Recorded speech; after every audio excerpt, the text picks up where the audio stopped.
The group chat lit up the moment the reunion invite went out. "Should we invite Hannah?" typed Brooke, the self-appointed queen bee even 10 years later. "You mean class loser," replied Jake. "Yeah, why not? Free entertainment." They still remembered Hannah. Oversized hoodies, thrift store shoes, hair always in a messy braid, always sitting alone in the cafeteria. She'd stutter when teachers called on her. Her backpack had duct tape holding it together. To them, she was a walking joke. In the glossy hotel ballroom where they were hosting the 10-year reunion, the former, cool kids, buzzed around the bar, bragging about jobs, cars, and fitness routines. A slideshow played photos from high school, football games, prom, and every humiliating candid of Hannah they could find. In one picture, she'd spilled lunch on her shirt. In another, she tripped on the stairs. Each one drew snickers. "Think she'll actually come?" asked Tyler, sipping his drink. "Oh, she'll come," Brooke smirked. "She always wanted to fit in.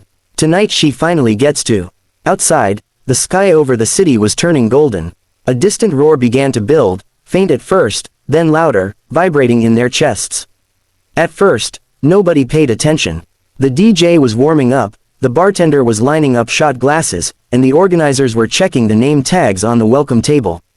Then the chandelier trembled. The roar deepened, unmistakable now. Guests started glancing toward the floor-to-ceiling windows. A few people stepped out toward the terrace.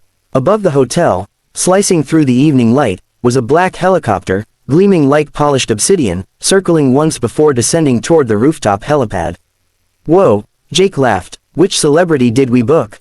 Brooke flipped her hair, pretending not to care, but her eyes were glued to the glass, too. Inside, the old class laughed and speculated, not knowing that the joke they'd planned was about to turn on them. 2. The DJ's music dipped as people rushed to the terrace railing, phones up, screens glowing.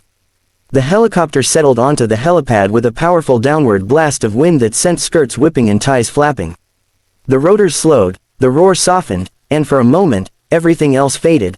The small talk, the cheap nostalgia, the rehearsed bragging. The helicopter door opened. Out stepped a woman in a fitted black jumpsuit and a white blazer that looked like it belonged on a magazine cover. Her hair was in a sleek low bun, face lit by the city lights and the blinking red of the rotor. A suited pilot followed, carrying a small leather bag. The woman slipped on a pair of sunglasses despite the falling dusk, then took them off, scanning the terrace with calm, steady eyes. "Hannah," whispered someone. It was her. But it wasn't. Gone was the hunched posture, the nervous hand-wringing, the darting eyes that never met anyone else's. She walked with the easy, unhurried confidence of someone who knew exactly who she was and where she was going. Her heels clicked sharply on the rooftop as she approached the terrace doors.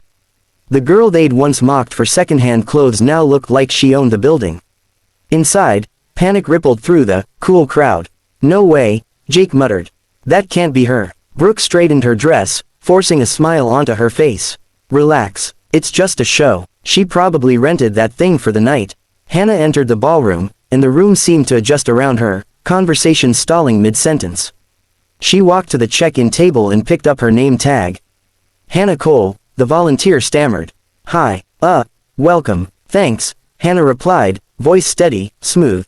"Good to be back." Heads turned as she crossed the room. People who hadn't given her a second glance in high school now tracked her every step, whispering, "Is she famous? Did she marry rich? I heard someone say she's on Forbes." Hannah stopped near the bar where Brooke, Jake, and Tyler had clustered together, trying to look casual. She gave them a small, polite smile, the kind you give to strangers, not people who once made you hide in the bathroom at lunch. "Hey," Hannah said lightly.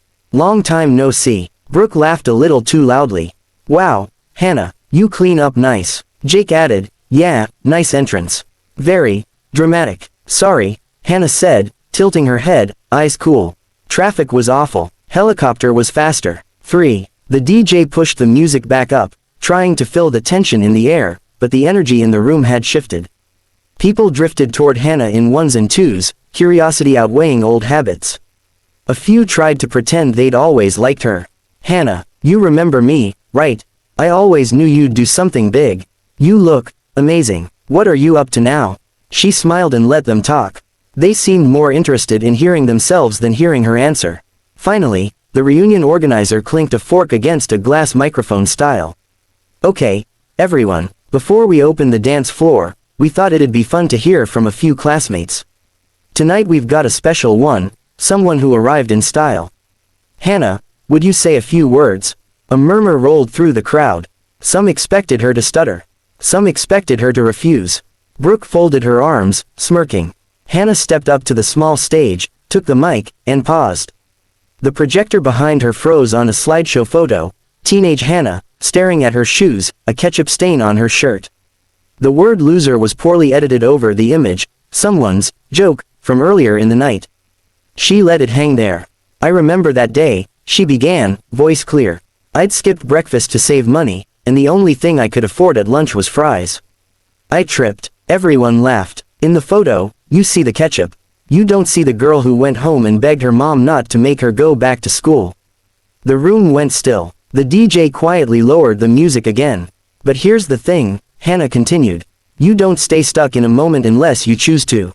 After graduation, I worked 3 jobs. Nights, weekends, anything. I taught myself to code from free videos and old library books. I started a tiny app with a broken laptop and borrowed Wi-Fi. The same year some of you were posting jokes about me online. She reached into her blazer and pulled out her phone. I was signing my first investor contract in the back of a bus. A ripple of surprise. Someone actually clapped. That app, she went on. It's now a company with 400 employees in 3 countries. We build tools that make education more accessible for kids who can't afford tutors or fancy schools. Kids who were like me. Her eyes swept the room, not angry, just painfully honest. You invited me tonight to laugh at the class loser, right? She gestured to the projected photo behind her.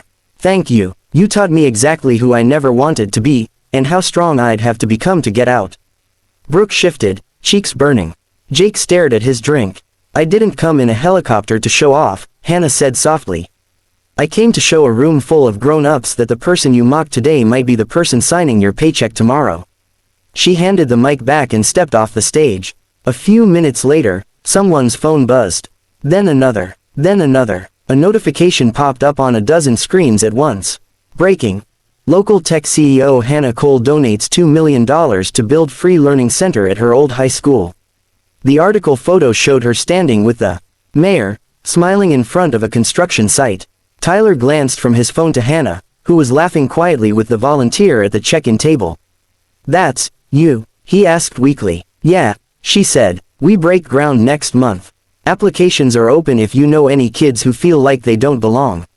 As the night wore on, the old hierarchies crumbled. The cool kids stood in a nervous half-circle, waiting for a chance to talk to her. But Hannah checked her watch, thanked the organizer for the invitation, and made her way to the exit.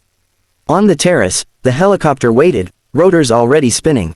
The city lights glowed beneath her like a promise she'd made to herself and kept. She didn't look back at the ballroom. They invited the class loser to mock her.